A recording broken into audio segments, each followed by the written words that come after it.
Je m'appelle Éloi Bernard, et ce jour-là, dans la petite commune de Saint-Aubin-sur-Mer, j'ai découvert une histoire bien plus troublante que tout ce que j'avais vécu jusqu'ici.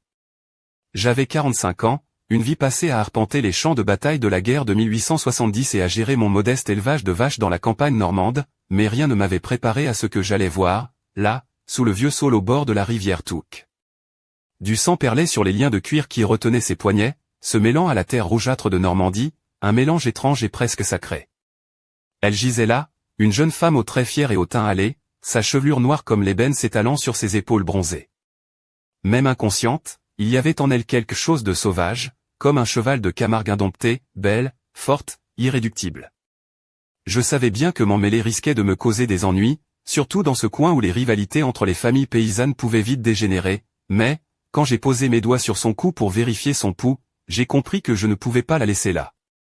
Parfois, il faut choisir entre ce qui est légal et ce qui est juste. Elle s'appelait Aïcha. Je compris ça en voyant ses bracelets en argent finement ciselés et les perles turquoises brodées sur sa robe en tissu berbère, un éclat de soleil dans cette grisaille normande. Quelqu'un l'avait maltraitée, c'était évident, des coups sur son dos, ses bras, et pourtant, son visage gardait une dignité farouche. Le vent soufflait dans les branches du saule, et Thunder, mon cheval alezan, piaffait nerveusement. J'ai sorti mon vieux revolver, prêt à toute éventualité, mais je suis venu vers elle à pied, lentement, comme on approche un animal blessé. Elle ouvrit les yeux, d'un ambre profond, et malgré la douleur, un feu brûlait dans son regard. C'était une combattante, une femme qui avait refusé de se soumettre. J'ai coupé ses liens avec mon couteau, doucement pour ne pas empirer ses blessures, et les porter jusqu'à ma ferme, à une dizaine de kilomètres de là. Sur la route, son corps contre le mien, son parfum d'encens et de lavande m'emplissait les narines. Ça faisait 3 ans que je n'avais pas connu la compagnie d'une femme, et même si la situation était loin d'être romantique, mon corps réagissait malgré tout. Il faut croire que le cœur a ses raisons que la raison ignore, comme disait Pascal, non. Nous arrivâmes à ma modeste maison en pierre, simple mais chaleureuse. J'installai Aïcha dans ma chambre, soigneusement, puis préparai de l'eau tiède pour nettoyer ses plaies. Son dos portait les stigmates d'une violence que je refusais de regarder en détail, mais quand elle se réveilla brusquement, brandissant un couteau, tout mon sang se figea. « Reculez », dit-elle en français, mais avec un fort accent du Maghreb. « Je ne suis pas votre ennemi », dis-je, les mains levées, le bol d'eau toujours en équilibre. Elle me toisa, méfiante, ses yeux d'ambre pleins de défi et de douleur. « Vous êtes un blanc », dit-elle avec un rictus amer. « Vous croyez tout posséder, tout contrôler. Mais j'étais morte au bord de cette rivière, et vous m'avez sauvé. Tout le reste, on verra plus tard. » Petit à petit, la tension retomba, et elle baissa le couteau. Je lui demandai son nom. « Aïcha », murmura-t-elle, la vie, en arabe. Mais ils m'ont enlevé ce nom. Parce que j'ai refusé un mariage arrangé. Parce que j'ai dit non. Elle riait amèrement, une musique triste. Dans ma maison, une femme dit non, et ce nom est respecté, lui dis-je. Tu peux t'appeler comme tu veux. Anna, dit-elle alors, un sourire fragile aux lèvres. Ce fut le début d'une étrange cohabitation. Anna, avec ses longs cheveux noirs qu'elle tressait avec délicatesse, ses bracelets d'argent qui tintaient doucement quand elle bougeait, et cette force tranquille qui me fascinait autant qu'elle me rendait nerveux. Mais l'ombre de son passé planait sur nous, et bientôt, les premiers cavaliers surgiront de l'horizon, portant avec eux une menace que ni elle ni moi ne pourrions ignorer. Et moi, Éloi Bernard, je devrais choisir, fuir ou me battre pour elle, pour ce que nous sommes devenus. Suite à venir. Les jours suivants à la ferme prenaient des allures presque paisibles, malgré les douleurs d'Anna et la tension qui ne cessait de grandir dans mon esprit. Elle avait cette manière d'occuper l'espace, silencieuse mais présente, comme un feu doux qui réchauffe sans jamais brûler. Sa robe de coton crème, simple mais cintrée à la taille, soulignait ses courbes fines avec une élégance naturelle. Ses sandales en cuir usé foulaient doucement la terre meuble du jardin, et ses bracelets argentés captaient la lumière du soleil, créant des éclats qui dansaient sur ses poignets bronzés. Je la regardais souvent, fasciné par cette force tranquille qu'elle dégageait. Elle s'affairait au jardin potager, les mains fines mais habiles, plantant des graines, arrachant les mauvaises herbes avec une précision presque militaire. Parfois, elle chantonnait doucement, une mélodie venue de loin, ses lèvres esquissant un sourire mélancolique. Un matin, alors que je réparais une clôture, elle s'approcha avec un panier d'herbes cueillies près de la rivière. Elle portait un foulard léger qui laissait échapper quelques mèches rebelles de ses cheveux noirs, et son regard était empreint d'une détermination nouvelle. « Éloi, dit-elle en posant le panier sur une souche, tu sais pourquoi il me cherche, demanda-t-elle, la voix basse. Oui, répondis-je en m'arrêtant de travailler. Ton oncle et les autres. Ils ne veulent pas que tu restes ici. Elle hocha la tête, le visage durci par la rancune et la douleur. Dans mon village, une femme qui refuse le mariage arrangé est considérée comme une traîtresse. Ils veulent me ramener, ou pire. Je lui lançai un sourire en coin, essayant de détendre l'atmosphère. Eh bien, si on fait comme chez nous, faudrait leur dire qu'ici, on respecte le choix des femmes. Sinon, ils risquent de se faire rembarrer à la bonne franquette. Elle rit, un son clair qui réchauffa mon cœur. Mais je savais que ce rire cachait une tempête. Une tempête que je n'étais pas sûr de pouvoir affronter. Cette nuit-là, alors que le vent faisait bruisser les feuilles du saule, Anna s'assit près du feu, vêtue d'une chemise de nuit blanche qui laissait deviner la courbe délicate de son épaule nue. Ses bracelets argentés scintillaient dans la lumière vacillante. Elle me regarda, ses yeux d'ambre pleins de questions non dites. « Éloi, tu crois que je peux vraiment être libre ici ?» demanda-t-elle doucement. Je posai ma main sur la sienne, ressentant la chaleur de sa peau contre la mienne. « Anna, la liberté, c'est un combat. Mais c'est aussi un choix. Et je choisirai de me battre à tes côtés, quoi qu'il arrive. » Elle sourit, une promesse silencieuse dans ce regard. Mais au fond de moi, une inquiétude grandissait. Car je savais que l'ombre de son passé n'était pas la seule menace. Quelque chose d'autre approchait, plus sombre, plus dangereux. Un cri perça soudain la nuit, déchirant le silence comme un coup de tonnerre. Je me levai d'un bond, cœur battant. « Anna !» murmurai-je. Dehors, les ombres dansaient sous la lune, et au loin, des cavaliers apparaissaient, leurs silhouettes menaçantes se découpant contre le ciel étoilé. Le combat pour notre liberté venait de commencer. Je n'avais jamais vu des cavaliers comme ceux-là dans nos campagnes normandes. Ils arrivaient à bride abattue, silhouettes fières et farouches, vêtus de manteaux brodés, les visages marqués par le soleil et la poussière des longues chevauchées.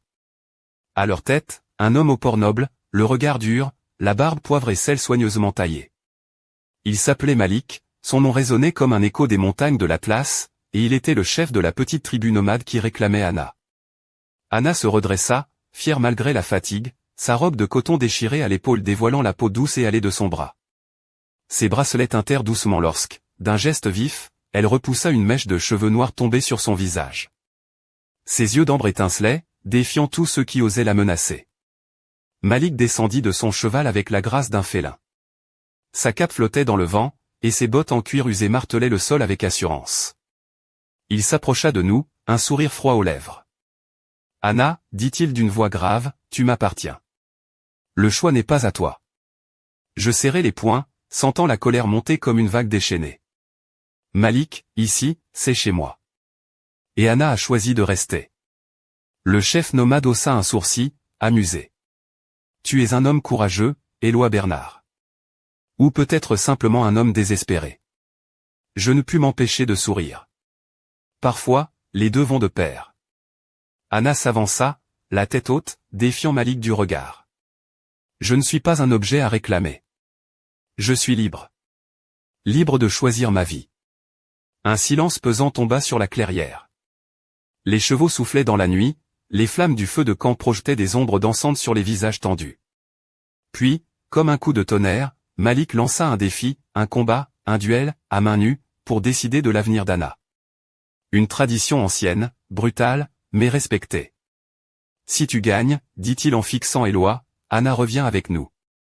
Si tu perds, elle restera ici, mais toi, tu ne quitteras jamais ces terres. Je sentis mon cœur s'emballer, mais je ne pus reculer. Alors, que le combat commence à l'aube. Cette nuit-là, le sommeil me fuya. Je me tenais près d'Anna, sentant la chaleur de son corps contre le mien, la douceur de ses longs cheveux noirs caressait ma peau. Son parfum mêlait la lavande et un soupçon d'épices orientales, un appel à la fois doux et sauvage. Elle me regarda, ses yeux pleins d'une détermination farouche. « Éloi, sois prudent. » Je caressai sa joue, mes doigts frôlant la peau satinée. « Pour toi, je n'ai peur de rien. » Le jour se leva enfin, teinté de rose et d'or, la brume flottant encore sur les champs. Nous nous retrouvâmes dans une clairière, face à Malik, entouré des membres de sa tribu, tous silencieux et tendus. Le combat fut rude, un ballet sauvage de forces opposées, entre la volonté et la tradition, la liberté et le devoir. Mais au fond, je savais que ce combat n'était que le début d'une lutte bien plus grande. Car dans l'ombre, un secret se cachait, un mystère lié aux origines d'Anna, un secret qui pourrait bien bouleverser nos vies à jamais. Le soleil venait à peine de percer l'horizon que l'atmosphère était déjà chargée d'une tension palpable, comme si la nature elle-même retenait son souffle. Anna se tenait là, droite comme un chêne, son visage éclairé par la lumière douce du matin. Elle portait une tunique en lin blanc, légèrement cintrée à la taille, qui dévoilait la courbe élancée de ses hanches. Ses longs cheveux noirs étaient tressés en une natte complexe, agrémentée de fines perles argentées qui scintillaient à chaque mouvement. Ses bracelets, légers et délicats, tintaient doucement, ajoutant une mélodie discrète à cette scène déjà empreinte de gravité. Malik, en face de moi, affichait un sourire en coin, sûr de sa supériorité. Sa stature imposante, son regard pénétrant et ses mains calleuses n'étaient pas seulement ceux d'un chef, mais d'un guerrier aguerri.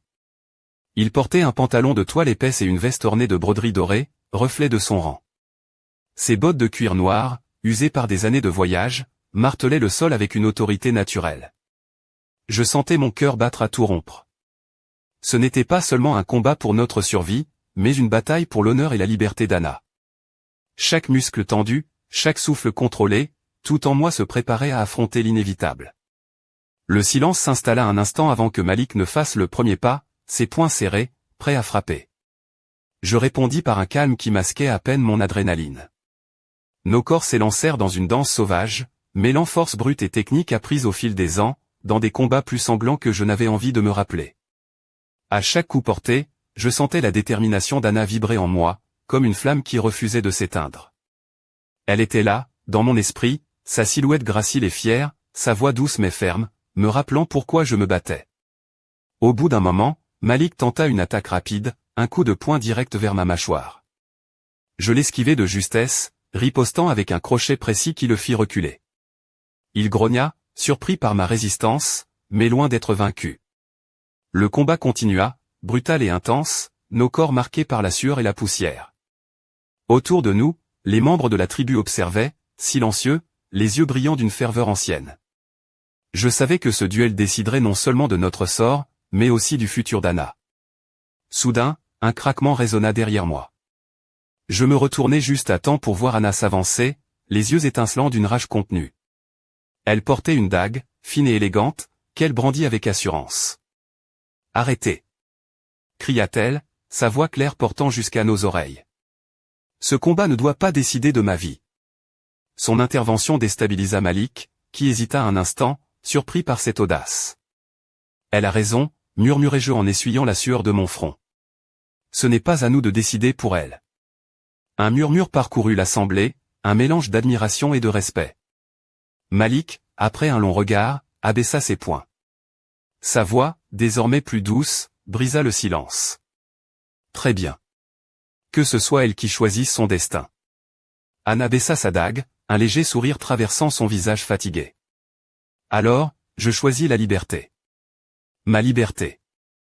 Et celle de vivre ici, avec Éloi. L'assemblée resta silencieuse quelques instants avant que des murmures approbateurs ne se fassent entendre. Malik hocha la tête, un mélange de respect et de résignation dans le regard.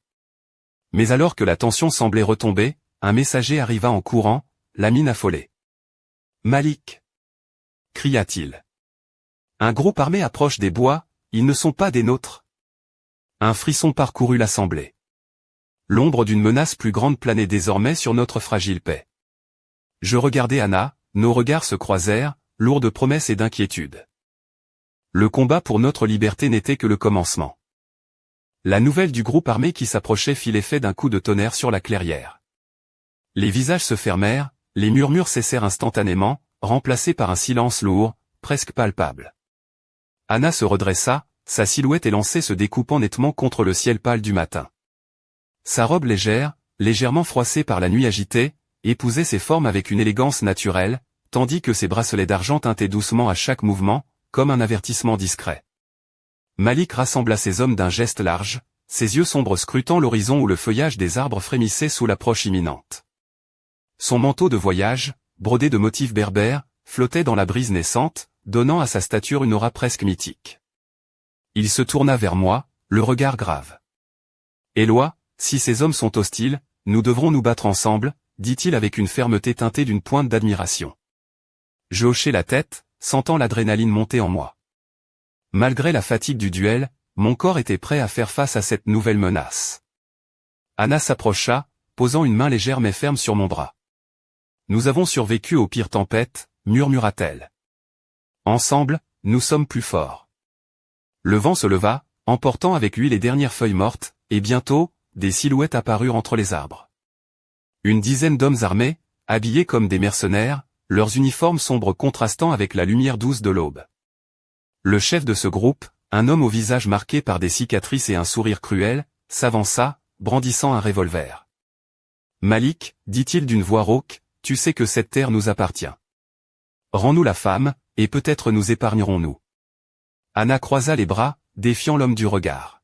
« Vous ne m'aurez pas. » Je sentis mon cœur battre plus fort, prêt à bondir. Malik fit signe à ses hommes de se préparer. « Pas aujourd'hui, murmurai-je. » Le combat éclata alors, brutal et chaotique. Les coups de feu claquaient dans l'air frais, mêlés aux cris et aux ordres hurlés. Je me battis avec la rage du désespoir, chaque mouvement dicté par la volonté de protéger Anna, de protéger ce que nous avions commencé à construire. Anna, elle, ne restait pas en retrait. Agile et déterminée, elle manœuvrait avec une grâce sauvage, utilisant ses connaissances des plantes pour distraire et désarmer ses adversaires. Sa robe froissée virevoltait autour d'elle, dévoilant parfois l'éclat argenté de ses bracelets, symbole de sa résilience. Au sommet d'une colline, Malik affrontait le chef des mercenaires dans un duel acharné, leurs armes s'entrechoquant dans un fracas métallique. Je me précipitai vers Anna, la saisissant par la taille pour l'éloigner d'un homme qui avançait avec un couteau. « Tu es folle » murmurai-je en la serrant contre moi. Elle sourit, un éclat de défi dans les yeux. « Peut-être bien, mais c'est ce qui nous sauvera. » Finalement, après une lutte épuisante, les mercenaires battirent en retraite, laissant derrière eux un silence lourd et un champ de bataille marqué par la poussière et le sang. Anna s'appuya contre moi, haletante mais invaincue. « Ce n'est que le début, dit-elle doucement. » Je la regardai, le souffle coupé, conscient que notre combat ne faisait que commencer. Une ombre plus noire encore planait sur notre avenir, un secret enfoui dans le passé d'Anna qui menaçait de tout détruire. Et tandis que le soleil montait, inondant la vallée d'une lumière dorée, je sus que nous devions nous préparer. Car la véritable épreuve restait à venir. Les jours qui suivirent la bataille furent marqués par une tension presque palpable, comme si chaque souffle portait en lui une menace invisible. Anna s'était installée dans la petite chambre que je lui avais préparée, une pièce modeste aux murs couverts de tapisserie provençale, où la lumière du soleil filtrait à travers des rideaux en lin brodé. Elle portait souvent une robe légère aux teintes ocre, qui épousait ses formes avec une délicatesse troublante, laissant deviner la souplesse de sa silhouette. Ses bracelets argentés, toujours présents, captaient la lumière à chaque geste, offrant un contraste subtil avec sa peau hâlée. Une après-midi, alors que je réparais une fenêtre cassée dans la grange, elle vint me rejoindre, tenant entre ses mains un vieux carnet relié de cuir. Ses yeux d'ambre brillaient d'une lueur mystérieuse. « Éloi, dit-elle en s'asseyant à mes côtés, il est temps que je te parle de mon passé. De ce que je porte en moi. » Je la regardai, sentant une étrange combinaison de peur et de curiosité. « Je t'écoute, répondis-je doucement. » Elle ouvrit le carnet, révélant des pages jaunies couvertes d'une écriture fine et précise, mêlée à des croquis et des symboles anciens. « Ce carnet appartenait à ma mère, expliqua-t-elle. Elle était guérisseuse dans notre tribu. Elle m'a appris les secrets des plantes, des rituels, mais aussi un lourd secret, un secret qui explique pourquoi ils veulent me ramener. » Je fronçai les sourcils, intrigué. « Quel genre de secret ?» Anna baissa les yeux, comme pour rassembler son courage. « Mon père était un chef respecté, mais il a été assassiné parce qu'il voulait changer les traditions, parce qu'il croyait en la liberté des femmes.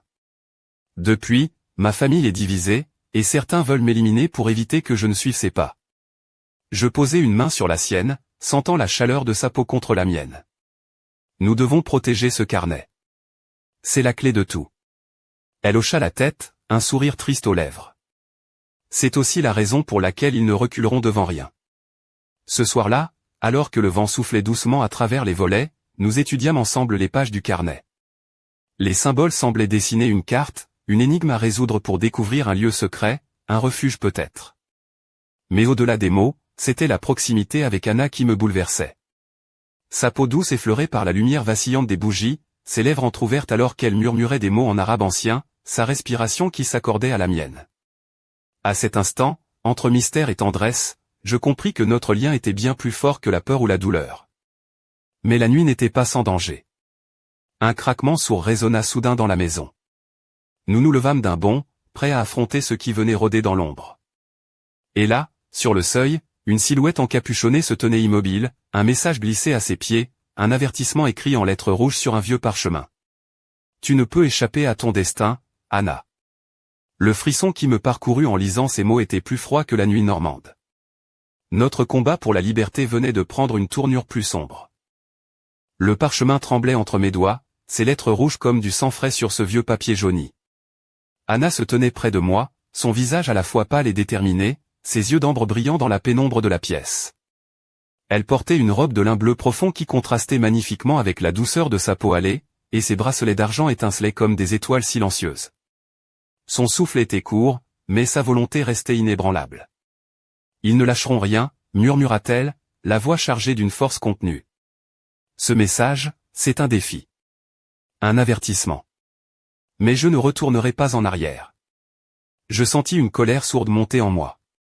Depuis que je l'avais trouvée au pied du saule, blessée et abandonnée, j'avais choisi de la protéger, coûte que coûte. Et je savais que ce parchemin n'était que le début d'un jeu cruel. Le lendemain, nous décidâmes de partir à la recherche du lieu secret dont parlait le carnet de sa mère. Selon ses indications, il se trouvait dans les collines au-delà de la forêt de Bretonne, un endroit oublié, chargé de légendes et de mystères. Nous partîmes à l'aube, Anna chevauchant à mes côtés sur Thunder, mon vieux cheval alezan, fidèle compagnon de tant d'aventures. Le paysage normand défilait sous nos yeux, champs verdoyants baignés de rosée, et bordés de pommiers en fleurs, et au loin, les collines boisées où se cachait notre espoir. Anna portait une cape légère couleur ocre, rabattue sur ses épaules, qui laissait entrevoir le galbe gracieux de ses jambes. Son chapeau de paille, un peu trop grand, donnait à son visage un air à la fois innocent et mystérieux. Au cours de notre trajet, nous échangions des anecdotes, ponctuées de rires légers et de regards furtifs. Elle me racontait des histoires de son enfance, des légendes de son peuple, et je partageais les contes de mon enfance normande. Parfois, un silence s'installait, chargé d'une intimité douce, où seul le bruit des sabots résonnait. Mais la nature semblait elle aussi complice de notre quête. Les oiseaux chantaient, le vent caressait les feuilles, et le soleil jouait à travers les branches, dessinant des motifs mouvants sur nos visages. Soudain, alors que nous approchions d'un vieux moulin abandonné, un frisson me parcourut. Une silhouette surgit des buissons, rapide et silencieuse. Avant que je ne puisse réagir, une lame effleura mon épaule, me faisant lâcher les rênes. Anna, d'un geste vif, attrapa une branche et frappa notre assaillant, qui recula en grognant. Le danger était réel, plus proche que jamais. Ils nous suivent, souffla-t-elle, les yeux brillants de défi. Je serrai les dents, sentant la douleur dans mon épaule mais refusant de céder. Alors, continuons. Nous n'avons pas le droit d'abandonner. Ce fut le début d'une course contre la montre, une aventure où chaque pas nous rapprochait de la vérité, mais aussi du danger. Et au cœur des collines, un secret ancien nous attendait, prêt à bouleverser tout ce que nous pensions savoir. La forêt de Bretonne s'étendait devant nous comme un labyrinthe d'ombre et de lumière, où chaque arbre semblait murmurer des secrets oubliés. Anna avançait avec assurance, ses longues jambes enveloppées dans un pantalon de toile beige, ses bottines en cuir souple croquant doucement les feuilles mortes. Sa chemise blanche, légèrement déboutonnée au col, laissait entrevoir la naissance de ses clavicules délicates, tandis que ses bracelets argentés jetaient des éclats discrets à chaque mouvement. Le vent jouait avec ses mèches noires, qui encadraient son visage au trait fier et mystérieux. Je la suivais de près, mon épaule endolorie mais mon esprit affûté.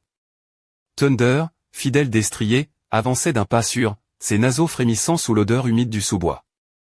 Autour de nous, le silence était seulement troublé par le bruissement des feuilles et le chant lointain d'un faucon. Soudain, au détour d'un sentier escarpé, nous découvrîmes une clairière cachée, baignée d'une lumière dorée, où trônait un ancien dolmen recouvert de mousse et d'inscriptions mystérieuses. Anna s'approcha, les doigts effleurant les gravures, un mélange de fascination et de respect dans ses yeux d'ambre. « C'est ici, » murmura-t-elle. « Le refuge de ma mère, un lieu sacré où elle transmettait son savoir. » Je la regardai, ébloui par la force tranquille qu'elle dégageait. Malgré les épreuves, elle restait une femme fière, libre, refusant de se laisser enfermer par son passé. Alors qu'elle lisait les symboles, un bruissement soudain attira notre attention. Des silhouettes émergèrent des arbres, silencieuses et menaçantes. C'étaient eux, les hommes de l'ombre, déterminés à récupérer ce que nous protégions. Je dégainai mon revolver, le cœur battant, tandis qu'Anna sortait une dague ornée de turquoise, héritage de sa famille. Nos regards se croisèrent, un pacte silencieux scellé dans l'urgence. Le combat fut intense, mêlant force brute et agilité. Anna, avec une grâce féline, esquivait les attaques, frappant avec précision, tandis que je protégeais ses arrières, tirant avec calme et détermination. La lumière du soleil se déclinait peu à peu, teintant la clairière d'orange et de pourpre, accentuant le drame de la scène. Après avoir repoussé les assaillants, nous restâmes là, le souffle court, les corps meurtris mais l'esprit plus fort. Anna posa une main sur mon épaule blessée, un sourire doux illuminant son visage fatigué. Nous avons franchi une étape, Éloi. Mais le plus difficile reste à venir. Je hochai la tête, conscient que cette quête n'était pas seulement une lutte pour la liberté, mais aussi un voyage au cœur de nos âmes. Alors que la nuit tombait sur la forêt, une ombre furtive s'éloigna, observant nos mouvements avec un sourire énigmatique. Le mystère s'épaississait, et avec lui, le danger grandissait. La suite promettait d'être encore plus intense. La nuit enveloppait la clairière d'un manteau d'encre, parsemé d'étoiles scintillantes comme autant de témoins silencieux de notre combat. Anna s'était assise sur un rocher couvert de mousse, ses jambes croisées élégamment, sa robe de lin froissé révélant la délicatesse de ses chevilles et la lueur argentée de ses bracelets. Ses cheveux noirs tombaient en cascade sur ses épaules, caressés par la brise fraîche, tandis que ses yeux d'ambre scrutaient l'obscurité avec une intensité troublante. Je m'étais installé près d'elle, bandant son épaule avec un linge propre, le toucher de ses mains fines et chaudes sur ma peau endolorie provoquant un frisson que je tentais de réprimer. La tension des derniers jours ne semblait pas pouvoir s'éteindre, et pourtant, dans ce moment suspendu, une douceur presque sensuelle s'installait entre nous. « Éloi, murmura-t-elle, la voix basse, je sens que ce secret est plus lourd que je ne le pensais. Il y a quelque chose dans ce carnet, une vérité qui pourrait tout changer. » Je la regardais, fasciné par la force qui émanait d'elle, la combattante blessée devenue mon refuge. « Nous devons comprendre ce que cache ta mère, répondis-je. Ce n'est pas seulement une histoire de famille, c'est un combat pour l'avenir. » Soudain, un craquement retentit à quelques mètres, brisant le fragile silence. Nous nous levâmes d'un bond, prêts à affronter une nouvelle menace. Mais ce n'était qu'un renard, furtif et curieux, qui disparut dans l'ombre. Même la forêt semble nous surveiller, dit Anna avec un sourire en coin. Alors que nous nous apprêtions à reprendre notre route, une silhouette surgit des ténèbres, éclairée par la lueur tremblante de notre lanterne. C'était un vieil homme, au visage buriné par le temps et le vent, ses yeux brillants d'une sagesse ancienne. « Je vous attends, dit-il d'une voix rauque mais ferme. Je suis le gardien de ce lieu. » Anna s'avança, intriguée. « Que savez-vous du carnet de ma mère » demanda-t-elle. Le vieil homme hocha la tête, puis sortit de sa besace un petit coffre en bois, orné de symboles semblables à ceux du carnet. « Ce que vous cherchez est ici, mais le prix à payer sera lourd. La vérité que vous découvrirez pourrait bouleverser le fragile équilibre entre nos mondes. » Je sentis un frisson glacé parcourir mon échine.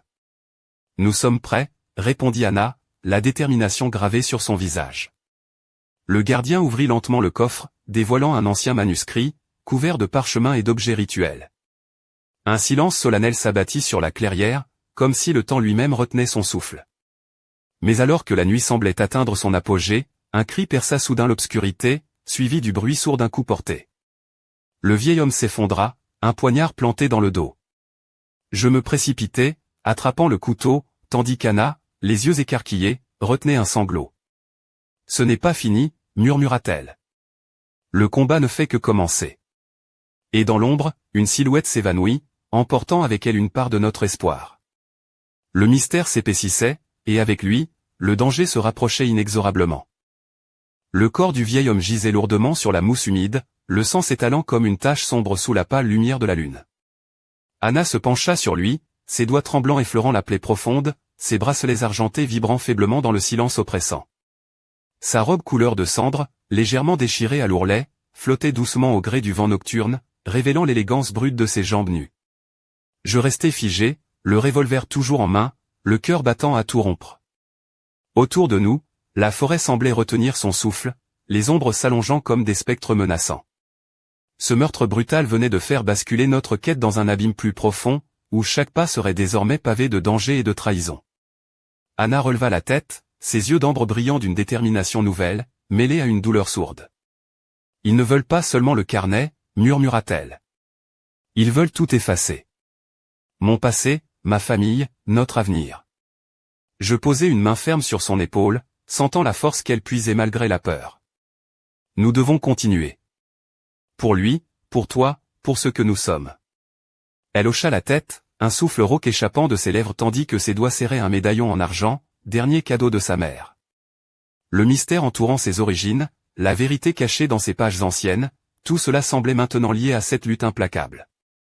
Soudain, un bruit léger attira notre attention. Une silhouette se dessina à la lisière des arbres, furtive mais résolue. C'était un messager venu de l'ombre, porteur d'un nouveau secret, d'une clé qui pourrait bien tout changer. Le prochain indice est à Saint-Malo, dit-il d'une voix basse, avant de disparaître aussi vite qu'il était apparu. Anna et moi échangâmes un regard chargé d'espoir et d'inquiétude.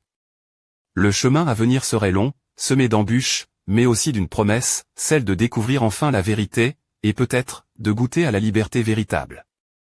Alors que le vent nocturne soufflait dans les branches, emportant avec lui les dernières cendres du passé, je sus que notre histoire ne faisait que commencer. Et dans l'obscurité, une question brûlait plus fort que jamais, jusqu'où serions-nous prêts à aller pour aimer et protéger ce qui nous est cher? La réponse, seule la prochaine étape nous la révélerait.